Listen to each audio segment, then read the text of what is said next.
Binubuhay sa Kamara ang panukalang Chacha o Charter Change. Pinaimbisigan na rin ang isyu ng missing sa Bungeros. Kasabay ng panawagang ipagbawal ng online gambling sa bansa. Yan ang ulat ni Mela Lesmoras. Muli na namang nabuhay ang usapin ng charter change sa Kamara. Ito ay matapos ihain ni Ako Bicol Party List Representative Alfredo Garbin Jr. ang Resolution of Both Houses No. 1 na naglalayong maamyendahan ang territorial at economic provisions ng konstitusyon.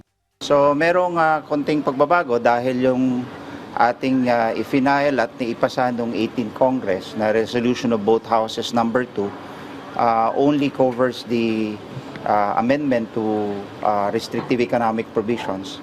But this time around, the RBH 1 includes the amendment to Article 1, which is the national territory. So, ang atin dito is the provisions of the Constitution, specifically Article 1, should conform to the United Nations Convention on the Law of the Sea. Ayon kay Garbin, para sa iba yung pag-unlad ng bansa, kailangan na talagang maamyendahan ang ating saligang batas. Hindi rin naman anya kasama ang political provisions, kaya't sana'y magtuloy-tuloy na ngayon ang pagpasarito. Lahat pinagbubunyi yung panalo ng arbitral tribunal case, di ba? Anong ikakasama kung i-expressly incorporate natin sa Article 1 yung pagsasaad ng exclusive economic zone and the continental shelf over which the Philippines has sovereignty. It is always the right time to do the right thing. Walang ibang timing ang paggawa ng tama.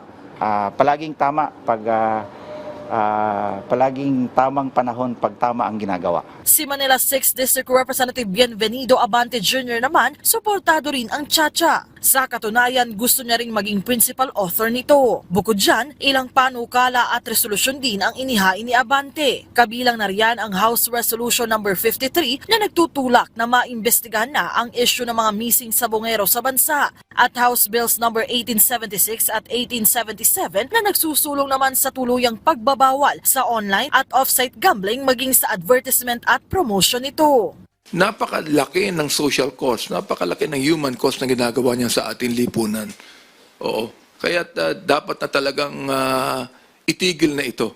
Sa panig ng Senado, isa rin si Senator Raffy Tulfo sa mga nagsusulong na ipagbawal na ang online gambling na inilarawan pa niya bilang epidemic. I'm filing a bill na total stop, hindi yung regulated, hindi yung strictly regulated. For me, no. It has to stop. Grabe na. Kailan tayo titigil kung bagsak na ang ating bansa? Para sa kalaman ng lahat na meron tayong sakit sa ating lipunan sa pamagitan ng epidemic, kung tawagin ko, nitong online gambling. Sa July 28, formal nang magbubukas ng sesyon ang Kongreso at inaasang masusundan na rin yan ng mga pagdinig dito sa Kamara. Mela Lesmoras para sa Pambansang TV sa Bagong Pilipinas.